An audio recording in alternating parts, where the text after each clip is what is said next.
அதிமுக சார்பில் தேர்தலில் போட்டியிட சுமார் 9,500 பேர் விருப்ப மனு அளித்துள்ளனர். நேர்காணல் விரைவில் தொடங்கும் என நிர்வாகிகள் தெரிவித்தனர். கரூர் கூட்ட நெரிசல் சம்பவ வழக்கு விசாரணை சரியாக செல்கிறது என தவேக தேர்தல் மேலாண்மை பொதுச் செயலாளர் ஆதவ் அர்ஜுனா தெரிவித்தார். எங்களிடமிருந்த அனைத்து ஆதாரங்களையும் சிபிஐயிடம் ஒப்படைத்து உள்ளோம் என்றார். 2026ஆம் ஆண்டு துரோகத்திற்கு எதிரான உண்மையின் வெற்றியாகவும் அச்சுறுத்தலுக்கு எதிரான நம்பிக்கையின் வெற்றியாகவும் அமையும் என பாமக நிறுவனர் ராமதாஸ் தெரிவித்தார்.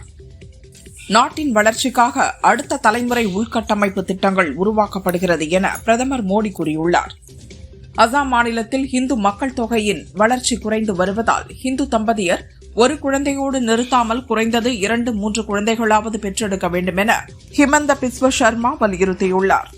சட்டம் ஒழுங்கு ஏடிஜிபியாக இருந்த டேவிட்சன் தேவாசீர்வாதம் டிஜிபியாக பதவி உயர்வு பெற்று ஆயுதப்படைக்கு பணி மாறுதல் பெற்ற நிலையில் ஏடிஜிபி மகேஸ்வர் தயாள் இன்று சட்டம் ஒழுங்கு ஏடிஜிபியாக பொறுப்பேற்றுக் கொண்டார். அவருக்கு சக அதிகாரிகள் வாழ்த்து தெரிவித்தனர். தமிழிலிருந்து எவ்வாறு திருக்குறளை நீக்க முடியாதோ அதுபோலதான் திருப்பரங்குன்றம் மலை மீது தீபம் ஏற்றுவதை தடுக்க முடியாது. அதை தடுப்பவர்கள் முட்டாள்கள் என மத்திய கல்வி அமைச்சர் தர்மேந்திர பிரதான் தெரிவித்தார். 2025ஆம் ஆண்டில் அரசு பணிகளுக்கு 20,471 தேர்வர்கள் தேர்வு செய்யப்பட்டுள்ளனர். இது முந்தைய ஆண்டுடன் ஒப்பிடுகையில் 9,770 பேர் அதிகம் என டிஎன்பிஎஸ்சி அறிக்கை வெளியிட்டுள்ளது. மக்களை ஜாதிய செல்வம் அல்லது மொழியால் மதிப்பிடக்கூடாது. முழு நாடும் அனைவருக்கும் சொந்தமானது என RSS தலைவர் மோகன் பகவத் தெரிவித்தார். 401 ஆண்டுகள் பழமையான கடித சேவையை டென்மார்க் போஸ்ட்நோட் அஞ்சல் நிறுவனம் நிறுத்தியுள்ளது. நாடு முழுவதும் உள்ள 1,500 சிவப்பு நிற அஞ்சல் பெட்டிகள் அகற்றப்பட்டுள்ளன. ராமநாதபுரம் புது பஸ் ஸ்டாண்ட் பகுதியில் மாவட்ட எஸ்பி சந்தீஷ் பொதுமக்களோடு இணைந்து கேக் வெட்டி 2026 புத்தாண்டை கொண்டாடினார்.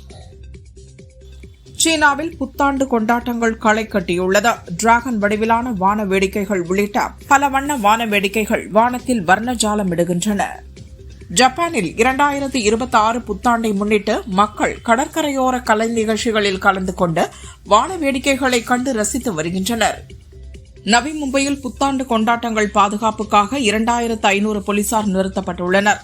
குடித்துவிட்டு வாகனம் ஓட்ட வேண்டாம் என அறிவுறுத்தல்கள் வழங்கப்பட்டுள்ளன. புத்தாண்டை முன்னிட்டு சென்னை ஏர்போர்ட் உள்நாடு மற்றும் வெளிநாட்டு முனையத்தில் வண்ண விளக்குகளால் அலங்கரிக்கப்பட்டுள்ளது. பயணிகள் விளக்குகள் முன் நின்று செல்ஃபி எடுத்து மகிழ்கின்றனர். இந்தியாவின் ராணுவ வரலாற்றில் ஒரு தீர்க்கமான தருணமாகவும் ராணுவ துல்லியம் மற்றும் தேசிய உறுதிப்பாட்டின் அடையாளமாகவும் ஆபரேஷன் சிந்தூர் நடவடிக்கை நினைவு கூறப்படும் என மத்திய பாதுகாப்பு அமைச்சகம் தெரிவித்துள்ளது. குடியரசு தின அணிவகுப்பில் இந்திய ராணுவத்தின் மறுசீரமைப்பு மற்றும் கால்நடைப்படை பிரிவைச் சேர்ந்த குதிரைகள், ஒட்டகங்கள், பறவைகள், மோப்பநாய்கள் கலந்து கொள்ளும் என்று தெரிவிக்கப்பட்டுள்ளது. வடமாநிலத்தவர் மீதான தொடர் தாக்குதல் திமுகவின் பிரித்தாளும் அரசியலால் ஏற்படும் ஆபத்தான விளைவுகளை திரும்ப திரும்ப வெளிச்சம் போட்டு காட்டுகின்றன என அண்ணாமலை தெரிவித்தார். புதுச்சேரியில் கலை நிகழ்ச்சிகளால் புத்தாண்டு கொண்டாட்டம் களை கட்டியுள்ளது. சுற்றுலா பயணிகளால் நகரமே நிரம்பி விழாக்கோலம் பூண்டுள்ளது. சென்னை பெசன்ட் நகர் கடற்கரையில் ஆங்கில புத்தாண்டை முன்னிட்டு பாதுகாப்பு ஏற்பாடுகள் தீவிரப்படுத்தப்பட்டுள்ளது. போலீசார் வாகன சோதனை மற்றும் பாதுகாப்பு பணியில் ஈடுபட்டுள்ளனர். கடற்கரைக்கு செல்ல அனுமதி மறுக்கப்பட்டுள்ளது. மத்திய அரசின் இளைஞர் நலன் விளையாட்டு அமைச்சகத்தின் மை பாரத் நடத்திய போட்டிகளில் வெற்றி பெற்ற தமிழக இளைஞர்கள் 80 பேர் தேசிய இளைஞர் தினத்தில் வளர்ச்சியடைந்த பாரதம் என்ற தலைப்பில் பிரதமர் மோடியுடன் டெல்லியில் உரையாட உள்ளனர்.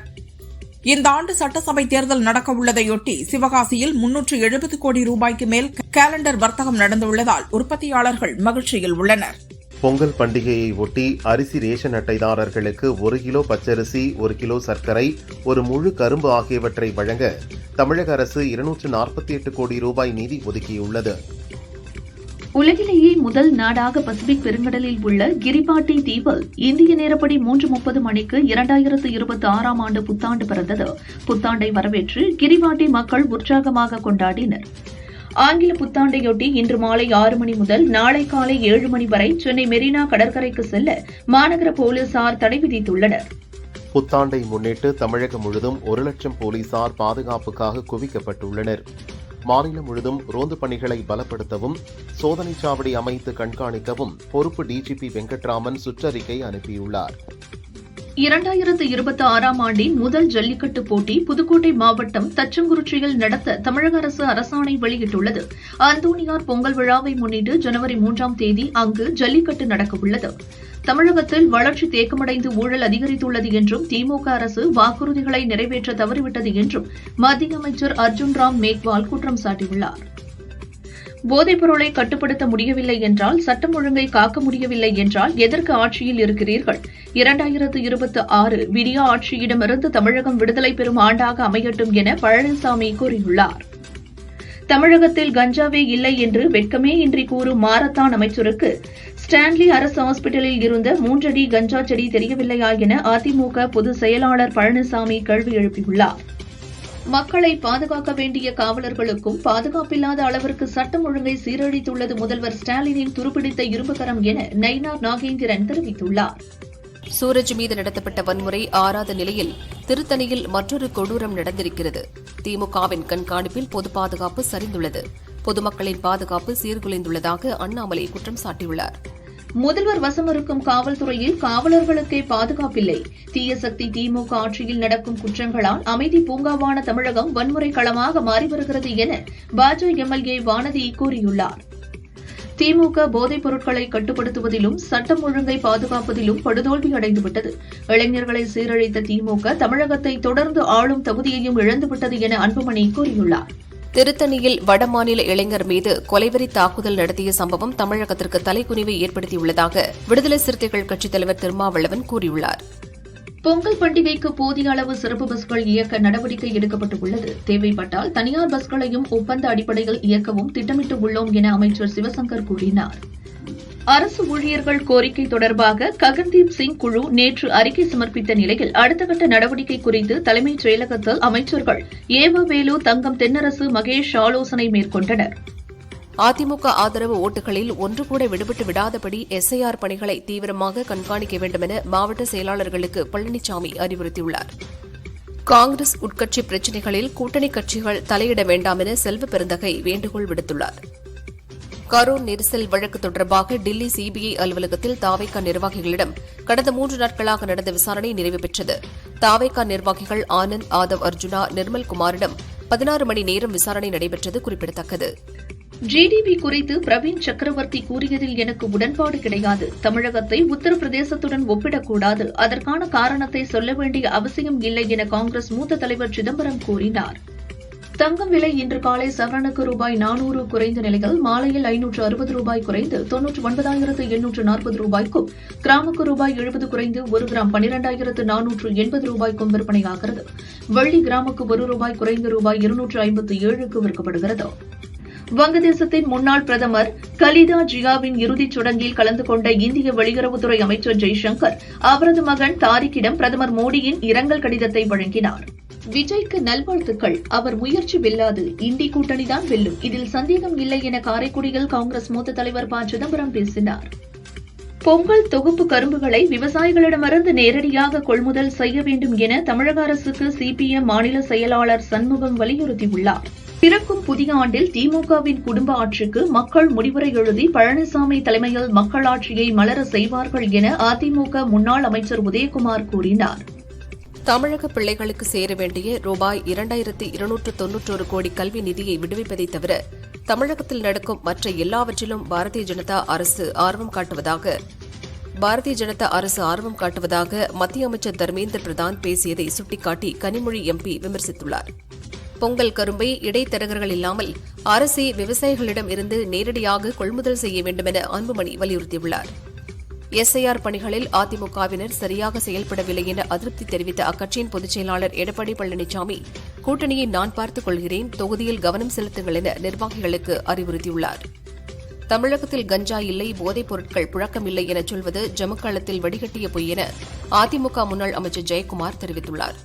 சிபிஐ விசாரணைக்கு முழு ஒத்துழைப்பு வழங்கியுள்ளோம். தேவைப்பட்டால் மீண்டும் விசாரணைக்கு அழைப்பதாக அதிகாரிகள் தெரிவித்துள்ளனர் என தாவேகா நிர்வாகி நிர்மல்குமார் கூறினார். தமிழகத்தில் சட்டசபை தேர்தல் நெருக்கும் நிலையில் விசிகாவில் 48 மாவட்ட செயலாளர்களை மாற்றி அக்கட்சித் தலைவர் திருமாவளவன் எம்பி உத்தரவிட்டுள்ளார். திராவிட பொங்கல் திருவிழாவில் மாநிலம் முழுவதும் வரும் ஜனவரி 10ஆம் தேதி முதல் பொங்கல் வரை 3 கட்டங்களாக விளையாட்டுப் போட்டிகளை நடத்த வேண்டும். போட்டிகளில் பங்கேற்கும் அணிகள் www.dravidapongal.in என்கிற இணையத்தில் பதிவு செய்ய வேண்டும் என முதல்வர் ஸ்டாலின் அறிவுறுத்தியுள்ளார். ஒரு கூட்டணி கட்சியின் உட்கட்சி செயல்பாடுகளை பொதுவெளியில் விமர்சிப்பது ஆபத்தான முன்னுதாரணத்தை உருவாக்குகிறது. இது பாரதிய ஜனதா RSS அமைப்புகளுக்கு எதிரான கூட்டு வலிமையையே பலவீனப்படுத்தும் என காங்கிரஸ் MP மாணிக்கம் தாக்கூர் கூறியுள்ளார். உள்துறை அமைச்சர் அமித் ஷா ஜனவரி 5ஆம் தேதி தமிழகம் வரவுள்ளதாக தகவல் வெளியாகியுள்ளது. 2 நாட்கள் பயணமாக வரும் அவர் புதுக்கோட்டை மற்றும் திருச்சியில் சுற்றுப்பயணம் மேற்கொள்ள உள்ளார். தமிழக மக்களுக்கு புத்தாண்டு வாழ்த்து தெரிவித்துள்ள எடப்பாடி பழனிசாமி, இந்த புத்தாண்டில் மக்களுக்கு சந்தோஷத்தையும் தித்திக்கும் நிகழ்வுகளையும் நிறைந்த செல்வத்தையும் வழங்கும் ஆண்டாக அமைந்திட இறைவனை பிரார்த்திக்கிறேன் என வாழ்த்தியுள்ளார். தமிழகத்தில் பிராமணர் மற்றும் பிராமணர் அல்லாதோர் இடையே வன்முறையை தூண்டும் வகையில் பேசி வரும் சீமான் மீது நடவடிக்கை எடுக்க கோரி திராவிடர் தமிழர் கட்சி போலீசில் புகார் அளித்துள்ளனர். திருப்பரங்குன்றம் மலை மீது தீபம் ஏற்றுவதை தடுக்க நினைப்பவர்களை சிவன் பார்த்துக் கொள்வார் என மத்திய அமைச்சர் தர்மேந்திர பிரதான் தெரிவித்தார். ஆங்கில புத்தாண்டு வாழ்த்து தெரிவித்துள்ள மதிமுக பொதுச் செயலாளர் வைகோ 2026 சட்டசபை தேர்தலில் திமுக தலைமையிலான கூட்டணி வெற்றி பெற இந்நாளில் மக்கள் உறுதியேற்க வேண்டும் என கூறினார். தமிழகத்தில் பல இடங்களில் கஞ்சா கிடைக்கிறது. இளைஞர்கள் அதற்கு அடிமையாகிறார்கள். தமிழகத்திற்குள் கஞ்சா வருகிறது என்றால் அதை தடுக்க வேண்டிய கடமை மாநில காவல்துறைக்கு உண்டு என MP கார்த்தி சிதம்பரம் தெரிவித்துள்ளார். ஆளுங்கட்சி நிம்மதியாக தனது பணிகளை கவனிப்பதும் எதிர்க்கட்சி போராடுவதும் தான் அரசியலின் இயல்பு. தமிழகத்தில் எதிர்க்கட்சி சரணாகதி அடைந்து சாய்ந்து கிடக்கிறது என முதல்வர் ஸ்டாலின் தெரிவித்துள்ளார். முதல்வர் ஸ்டாலின் தலைமையில் சென்னை தலைமைச் செயலகத்தில் ஜனவரி 6ஆம் தேதி தமிழக அமைச்சரவைக் கூட்டம் நடைபெறவுள்ளது. சட்டசபை கூட்டத்தொடர், பட்ஜெட் தாக்கல் உள்ளிட்டவை தொடர்பாக ஆலோசிக்கப்படுகிறது. சிவகங்கை, புதுக்கோட்டை உள்ளிட்ட பகுதிகளில் திமுக, காங்கிரஸ் வலிமையாக உள்ளது. அதனால் தமிழகத்தை பற்றி கவலைப்பட வேண்டாம், மற்ற மாநிலங்களை பற்றி கவலைப்படுங்கள் என்று காங்கிரஸ் தலைவரிடம் கூறியதாக ப. சிதம்பரம் தெரிவித்துள்ளார். தமிழகத்தின் உரிமை போர்க்களத்தில் ஒரு கையில் வாளையும் மறு கையில் கேடயத்தையும் ஏந்தி நாம் உறுதியுடன் நிற்கிறோம். எதிரிகள் மற்றும் உதிரிகளின் சூழ்ச்சிகளை முறியடிப்போம் என புத்தாண்டு பிறப்பை முன்னிட்டு திமுக தொண்டர்களுக்கு முதல்வர் ஸ்டாலின் எழுதிய வாழ்த்து மடலில் குறிப்பிட்டுள்ளார். அனைத்து மக்களுக்கும் இனிய ஆங்கில புத்தாண்டு வாழ்த்துக்கள். திராவிட மாடல் 2.0 ஆட்சி அமைப்பதற்கான துவக்கமாக இந்த புத்தாண்டை கொண்டாடுவோம் என முதல்வர் ஸ்டாலின் கூறியுள்ளார். எடப்பாடி பழனிசாமிக்கு எங்கு சென்றாலும் பொய் பேசி வருவதாக அமைச்சர் மா. சுப்பிரமணியன் குற்றம் சாட்டியுள்ளார். முதல்வரை குறை சொல்ல அவருக்கு தகுதியில்லை எனவும் தெரிவித்தார். ஒடிசா கடற்கரையில் பிரளய் ஏவுகணை சோதனை வெற்றிகரமாக நடந்ததாக DRDO தெரிவித்துள்ளது. ஒரே ஏவுதளத்தில் இருந்து அடுத்தடுத்து ஏவப்பட்ட ஏவுகணைகள் குறிப்பிட்ட பாதையில் பறந்து சென்று இலக்குகளை தாக்கின. மத்திய பிரதேச மாநிலம் இந்தூரில் மாநகராட்சி விநியோகித்த சுகாதாரமற்ற குடிநீரை குடித்த 8 பேர் பலியாகியுள்ளனர். 1000க்கும் மேற்பட்டோருக்கு உடல் நலம் பாதிக்கப்பட்டுள்ளது. அயோத்தியில் பிராண பிரதிஷ்டையின் 2ஆம் ஆண்டு நிறைவை ஒட்டி ராமர் கோயிலில் மத்திய அமைச்சர் ராஜ்நாத் சிங் மற்றும் உத்தரப்பிரதேச முதல்வர் யோகி ஆதித்யநாத் வழிபாடு செய்தனர். ரூபாய் 19,000 கோடி மதிப்பீட்டில் சூரத் முதல் சென்னை வரையிலான 6 வழிச்சாலை திட்டத்திற்கு மத்திய அமைச்சரவை ஒப்புதல் அளித்துள்ளது. இந்த புதிய வழித்தட திட்டம் மூலம் பயண நேரம் 45% குறையும். அங்கீகரிக்கப்பட்ட அரசியல் கட்சிகளின் பூத் லெவல் முகவர்கள் ஒரு நாளைக்கு அதிகபட்சமாக 10 விண்ணப்ப படிவங்களை மட்டுமே பூத் லெவல் அலுவலரிடம் சமர்ப்பிக்க முடியும் என இந்திய தேர்தல் ஆணையம் அறிவித்துள்ளது. ஆந்திராவின் பிரகாசம் மாவட்டம் ரங்கரெட்டிப்பள்ளி அருகே மினி வேன் மீது அடையாளம் தெரியாத வாகனம் மோதி தீப்பிடித்து விபத்துக்குள்ளானதில் டிரைவர் வெரிசுவாமி உயிரிழந்தார். கிளீனர் படுகாயங்களுடன் உயிர் தப்பினார். $4.18 டிரில்லியன் GDP மதிப்புடன் ஜப்பானை முந்தி உலகின் 4வது பெரிய பொருளாதார நாடாக இந்தியா உருவெடுத்துள்ளது. அடுத்த 2-3 ஆண்டுகளில் ஜெர்மனியை பின்னுக்கு தள்ளி $7.3 டிரில்லியன் GDP மதிப்புடன் 3வது இடத்திற்கு முன்னேறும் என்று எதிர்பார்க்கப்படுகிறது. ரயில் தண்டவாளங்களில் வீசப்படும் கழிவுகளை துரிதமாக அகற்ற வேக்யூம் அசிஸ்டட் ட்ராக் கிளீனர் என்ற இயந்திரம் குஜராத் சபர்மதி பணிமனையில் அறிமுகம் செய்யப்பட்டுள்ளது. இதை படிப்படியாக அனைத்து மாநிலங்களிலும் பயன்பாட்டுக்கு கொண்டுவர ரயில்வே திட்டமிட்டுள்ளது. அருணாச்சல பிரதேசத்தின் பிச்சோம் பகுதியில் நிலநடுக்கம் உணரப்பட்டது. ரிக்டர் அளவில் 3.5 பதிவாகியதாக தேசிய நில அதிர்வு மையம் தெரிவித்துள்ளது. நாட்டின் வளர்ச்சிக்கான திட்டங்கள் பலவற்றை கண்ட ஆண்டுகளில் ஒன்றாக 2025ஆம் ஆண்டு மாறியுள்ளதாக பிரதமர் மோடி கூறியுள்ளார். காஞ்சிபுரம் மாவட்டம் வல்லக்கோட்டையில் உள்ள சுப்பிரமணிய சுவாமி கோயிலில் கிருத்திகையை முன்னிட்டு முருகப்பெருமான் சந்தனக்காப்பு அலங்காரத்தில் காட்சியளித்தார். திரளான பக்தர்கள் தரிசனம் செய்தனர். ஸ்ரீரங்கம் ரங்கநாதர் கோயிலில் ராபத்து 2ஆம் நாள் உற்சவம் வெகு விமர்சையாக நடந்தது. அஜந்தா சௌரி கொண்டை வைர அபயாஸ்தம் ஆகியவற்றுடன் ரங்கநாதர் சேவை சாதித்தார். திரளான பக்தர்கள் தரிசனம் செய்தனர்.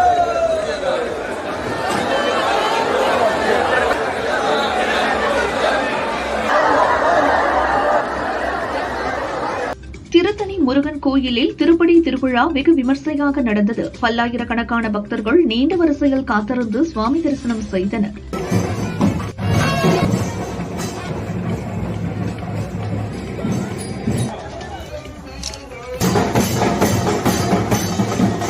அயோத்தியின் புனித பூமியில் ராமர் கோயில் பிரதிஷ்டை செய்யப்பட்ட 2ஆம் ஆண்டு விழா சிறப்பாக நடந்தது. இதையொட்டி அயோத்தியில் பக்தர்கள் குவிந்தனர். உலகம் முழுதும் உள்ள ராம பக்தர்களுக்கு வாழ்த்துக்கள் என பிரதமர் மோடி குறிப்பிட்டுள்ளார். 1000 ஆண்டுகள் பழமையான மேற்றலை தஞ்சாவூர் என்று அழைக்கப்படும் அன்னூர் மன்னீஸ்வரர் கோயில் தேரோட்டம் வெகு சிறப்பாக நடைபெற்றது. ஏராளமான பக்தர்கள் கலந்து கொண்டு தேரை வடம் பிடித்து இழுத்தனர்.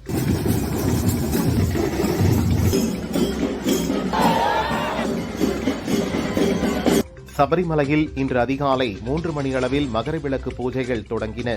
சன்னிதானத்தில் உள்ள ஆழி பற்ற வைக்கப்பட்ட பின் பக்தர்கள் 18ஆம் படி வழியாக மேலேறி தரிசிக்க அனுமதிக்கப்படுகின்றனர். திருப்பதி ஏழுமலையான் கோயிலில் வைகுண்ட துவாதசியை முன்னிட்டு சக்கர தாழ்வாருக்கு தீர்த்தவாரி நடைபெற்றது. தெப்பக்குளத்தில் ஆயிரக்கணக்கான பக்தர்கள் புனித நீராடி வழிபட்டனர். 2025ஆம் ஆண்டில் அரசு பணிகளுக்கு 20,471 தேர்வர்கள் தேர்வு செய்யப்பட்டுள்ளனர். இது முந்தைய ஆண்டுடன் ஒப்பிடுகையில் 9,770 பேர் அதிகம் என TNPSC அறிக்கை வெளியிட்டுள்ளது.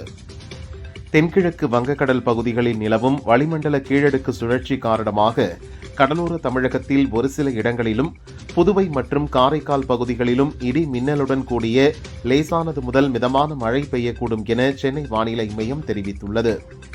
மதுரை மாநகரில் திருட்டு மற்றும் காணாமல் போன ரூபாய் 85 லட்சம் மதிப்பிலான 555 போன்கள் காவல்துறையினரால் கண்டுபிடிக்கப்பட்டு உரியவர்களிடம் ஒப்படைக்கப்பட்டது. புத்தாண்டை முன்னிட்டு தூத்துக்குடி மலர் சந்தையில் பூக்கள் விலை கடுமையாக உயர்ந்தது. 1 கிலோ மல்லிப்பூ 4000 ரூபாய் வரையும், கனகாம்பரம் 3000 ரூபாய்க்கும், பிச்சிப்பூ 2000 ரூபாய் வரையும் விற்பனையானது. சுற்றுப்பயணமாக ஊட்டிக்கு வருகை தந்துள்ள தமிழக கவர்னர் ரவி ஊட்டி லோக்பவனில் 4 நாட்கள் தங்குகிறார். மேலும் அங்கு பல்வேறு நிகழ்ச்சிகளில் கலந்து கொள்ள உள்ளார். தமிழகத்தில் மின்சார வாகனங்களுக்கான 100% சாலை வரி விலக்கு 2027 டிசம்பர் 31ஆம் தேதி வரை நீட்டிக்கப்படுவதாக தமிழக அரசு அறிவித்துள்ளது. பொங்கல் பண்டிகையொட்டி சென்னையில் இருந்தும் பிற இடங்களில் இருந்தும் அரசு பஸ்களில் பயணம் செய்ய இதுவரை 77,392 பேர் முன்பதிவு செய்துள்ளனர். பண்டிகை முடிந்து ஊர் திரும்பவும் இதுவரை 58,124 பேர் முன்பதிவு செய்துள்ளனர். சென்னை தண்டையார்பேட்டை தாலுகா அலுவலகத்தில் கடந்த 2014ஆம் ஆண்டு வாரிசு சான்று வழங்க ரூபாய் 30,000 லஞ்சம் பெற்ற வழக்கில் கைதான வருவாய் ஆய்வாளர் ஹரிஹரனுக்கு 4 ஆண்டு சிறை தண்டனையும் ரூபாய் 4,000 அபராதமும் விதித்து லஞ்ச ஒழிப்பு சிறப்பு நீதிமன்றம் தீர்ப்பு வழங்கியது. நீலகிரி மாவட்டம் அவலாஞ்சியில் உள்ள சுற்றுலா மையம் நாளை ஒரு நாள் மூடப்படுவதாக வனத்துறை அறிவித்துள்ளது. அங்குள்ள பவானியம்மன் கோயில் விழாவை முன்னிட்டு உள்ளூர் மக்கள் அதிக அளவில் திரள்வார்கள் என்பதால் சுற்றுலா பயணிகள் வரவேண்டாம் என தெரிவித்துள்ளது. புதுச்சேரியில் அழிந்து வரும் மஞ்சள் சாகுபடியை பாதுகாக்க அரசே நேரடியாக மஞ்சள் கொள்முதல் செய்து பொங்கல் பண்டிகைக்கு விநியோகம் செய்ய வேண்டுமென மஞ்சள் விவசாயிகள் அரசுக்கு கோரிக்கை விடுத்துள்ளனர். விழுப்புரம் அருகே அய்யனம்பாளையத்தில் அரசு பஸ்ஸை முந்தி செல்ல முயன்ற முட்டை வாகனம் திடீரென சாலையில் கவிழ்ந்தது.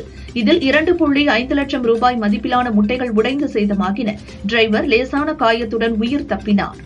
திருவாரூர் தியாகராஜர் கோயிலில் மாணவ மாணவிகள், பொதுமக்கள், சிவனடியார்கள் என 1000த்திற்கும் மேற்பட்டோர் கலந்து கொண்டு 2 மணி நேரம் தொடர்ச்சியாக திருமுறை பாடி உலக சாதனை நிகழ்வை செய்தனர்.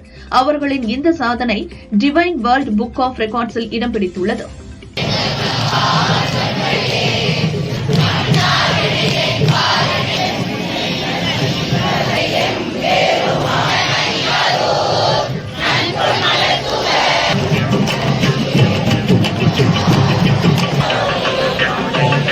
சென்னை பள்ளிக்கல்வித்துறை இயக்குநரகத்தை முற்றுகையிட்டு இடைநிலை ஆசிரியர்கள் போராட்டத்தில் ஈடுபட்டுள்ளனர்.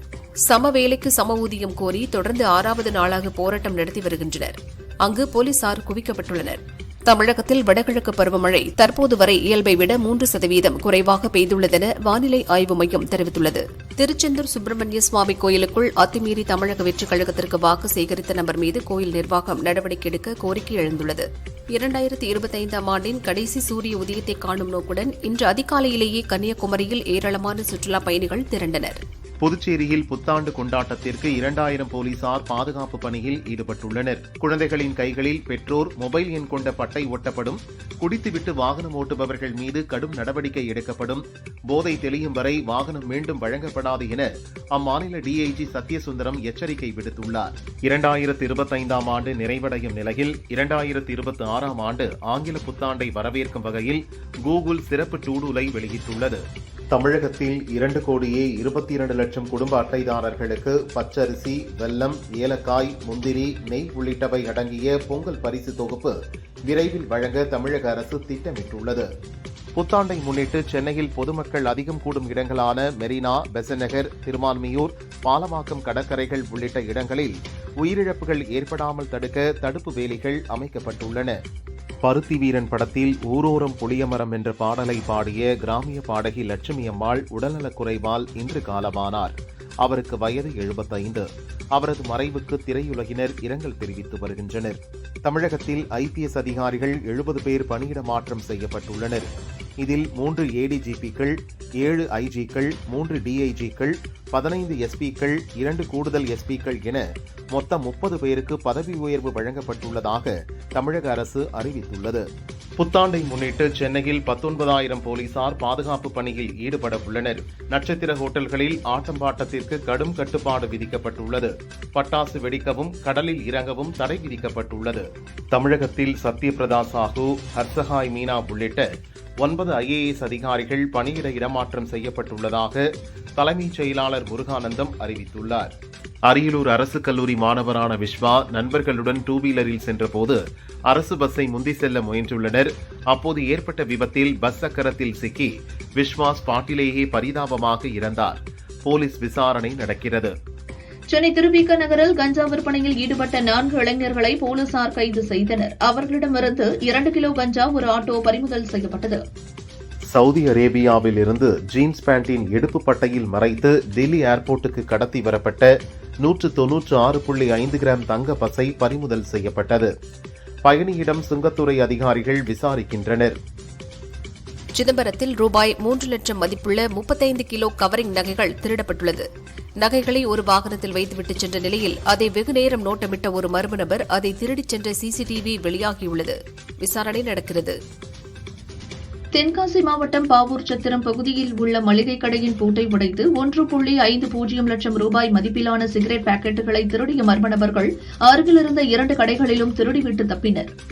நிர்பயா சம்பவம் போல ஹரியானா ஃபரிதாபாத்தில் நள்ளிரவில் ஓடும் வேனில் பெண் ஒருவர் பாலியல் வன்கொடுமை செய்யப்பட்டு சாலையில் தூக்கி வீசப்பட்ட சம்பவம் பெரும் அதிர்ச்சியை ஏற்படுத்தியுள்ளது. படுகாயமடைந்த பெண் மருத்துவமனையில் சிகிச்சை பெற்று வருகிறார். விசாரணை நடக்கிறது. சென்னை திருவான்மியூரில் பஸ் நிலைய பகுதியில் கஞ்சா விற்பனையில் ஈடுபட்ட வடமாநிலத்தைச் சேர்ந்த 2 கைது செய்யப்பட்டனர். அவர்களிடமிருந்து 8 கிலோ கஞ்சா பறிமுதல் செய்யப்பட்டது. திருப்பூர் வீரராகவ பெருமாள் கோயிலில் பாதுகாப்பு பணியில் இருந்த காவலர் ராமகிருஷ்ணன் என்பவரை கத்தியால் குத்த வந்த போதை ஆசாமியை மற்ற போலீசார் மடக்கி பிடித்து கைது செய்தனர். அவரிடம் போலீசார் விசாரித்து வருகின்றனர். உத்தராகண்ட் அணிக்கு எதிரான விஜய் ஹசாரே கோப்பைக்கான போட்டியில் மகாராஷ்டிரா கேப்டன் ருத்துராஜ் கெய்க்வாட் சதம் விளாசினார். 50-3 என்ற நிலையில் மகாராஷ்டிரா தடுமாறிய போது அணியை சரிவிலிருந்து மீட்டுள்ளார். ஆடுகளம் படத்தின் கிளைமேக்ஸ் காட்சியை சமீபத்தில் பார்த்தபோது இப்படி ஒரு கிளைமேக்ஸை எடுக்கும் தைரியம் இன்று வருமா என்று எனக்கு தெரியவில்லை. அந்த காலகட்டத்தில் ஆடுகளம் அரசியல் ரீதியாக சரியாக இருந்திருக்கலாம். இந்த காலகட்டத்தில் பார்க்கும்போது அரசியல் ரீதியாக தவறான விஷயங்கள் நிறைய இருக்கிறது. அதனை விமர்சனத்திற்கு உட்படுத்த நான் எப்போதும் தயாராகவே இருக்கிறேன் என ஆடுகளம் காட்சிய நுட்பம் புத்தக வெளியீட்டு விழாவில் இயக்குனர் வெற்றிமாறன் பேசினார்.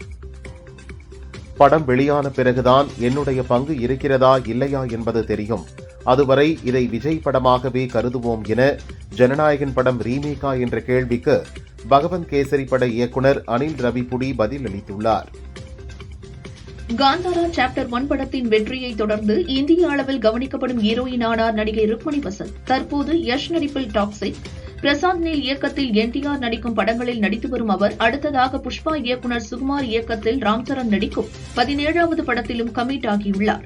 இம்மூன்று படங்களும் பேன் இந்தியா படங்களாக வெளிவருவதால் மார்க்கெட் உச்சத்தில் இருக்கிறார் ருக்மணி வசந்த். தொடர் வெற்றி படங்களை கொடுத்த இயக்குநர் AR முருகதாஸ் கடைசியாக இயக்கிய மதராசி படம் சுமாரான வரவேற்பை பெற்றது. தனது அடுத்த படம் பற்றி பேசிய முருகதாஸ், அடுத்ததாக நான் பல ஆண்டுகளாக உருவாக்க ஆசைப்பட்ட கிராபிக்ஸ் குரங்கு படத்தை இயக்கப் போகிறேன். இது முழுக்க முழுக்க குழந்தைகளுக்கான படம். நான் உதவி இயக்குநராக இருந்தபோது எழுதிய இப்படத்தையே முதல் படமாக உருவாக்க நினைத்தேன் என்றார். இயக்குநர் சுதா கொங்கரா இயக்கத்தில் சிவகார்த்திகேயன், ரவி மோகன், அதர்வா, ஸ்ரீலீலா இணைந்து நடித்துள்ள பராசக்தி படம் ஜனவரி 10 ரிலீஸ் ஆகிறது. இதன் பாடல் வெளியீட்டு விழா ஜனவரி 3 தாம்பரத்தில் உள்ள சாய்ராம் கல்லூரியில் நடைபெறவுள்ளதாக அறிவித்துள்ளனர். விக்ரம் பிரபு நடிப்பில் சுரேஷ் ராஜகுமாரி இயக்கத்தில் வெளிவந்த சிறை படம் விமர்சன ரீதியாக வரவேற்பை பெற்றுள்ளது. படத்தை பார்த்த இயக்குநர் சங்கர், சிறை ஒரு நல்ல படம், பல இடங்களில் எனக்கு கண்ணீரை வரவழைத்தது. இயக்குநர் சுரேஷ் ராஜகுமாரி தனது சிறந்த அறிமுகத்தின் மூலம் நம் இதயங்களை சிறைப்பிடித்துள்ளார். இப்படத்தின் மூலம் தமிழ் சினிமா 2025 சிறந்த வெற்றியுடன் நிறைவு செய்கிறது என கூறியுள்ளார். மலையாள பெண் இயக்குநர் கீது மோகன்தாஸ் இயக்கத்தில் நடிகர் யஷ் நடிக்கும் படம் டாக்ஸிக். நடிகைகள் நயன்தாரா, கியாரா அத்வானி, ஹூமா குரேஷி, ருக்மணி வசந்த் உள்ளிட்டோர் நடிக்கும் இப்படம் மார்ச் 19 ரிலீஸ் ஆகிறது. இதில் நயன்தாரா கங்கா எனும் கதாபாத்திரத்தில் நடிப்பதாக அறிவித்துள்ளனர். ஹூமா குரேஷி எலிசபெத் கதாபாத்திரத்தில் நடிக்கிறார். எனது பகுதியில் போதை கும்பலால் தொழிலாளர்கள் பலமுறை தாக்கப்பட்டுள்ளனர். உண்மை நிலையை புரிந்து பாதிக்கப்பட்டவர்களை காப்பாற்ற முடியாதா? நான் உட்பட அனைவரும் பொறுப்புடன் செயல்பட வேண்டிய நேரம் இது என இசையமைப்பாளர் சந்தோஷ் நாராயணன் கூறியுள்ளார். பாலிவுட் நடிகர் சுனில் ஷெட்டி சமீபத்தில் அளித்த பேட்டியில், புகையிலை, பான் மசாலா விளம்பரத்தில் நடிக்க ரூபாய் 40 கோடி தருவதாக என்னை அணுகினர். பணத்தை காட்டினால் மயங்கி விடுவேன் என நினைக்கிறீர்களா என கேட்டு அதுபோன்ற விளம்பரங்களில் நடிக்க மறுத்தேன் என்றார்.